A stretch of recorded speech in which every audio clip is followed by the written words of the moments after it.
Gettysburg Armoured Warfare is an online game that supports up to 64 players per server, so there's going to be some pretty big battles in the game. The game takes place in the 1860s.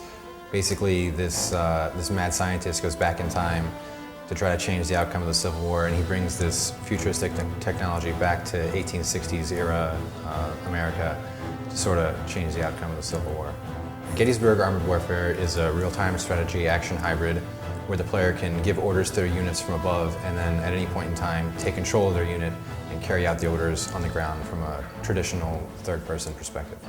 So we're sort of taking these action elements from games like Battlefield and mixing them with the real-time strategy aspects of games, old school RTSs like Age of Empires, Warcraft, things like that.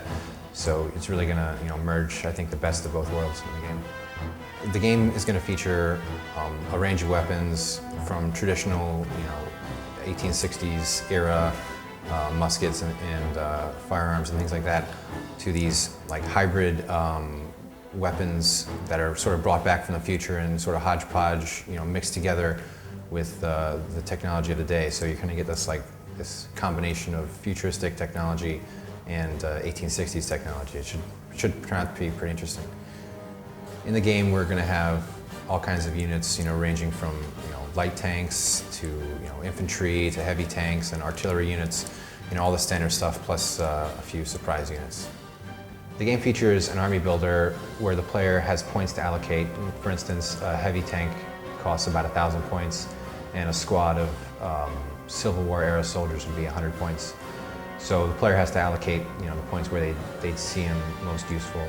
Players are going to be able to customize their units in the game, with everything from unique weapons to decals they can spray in the world to things they can paint on their uniforms, to sort of give their units or their avatars a customized, unique look.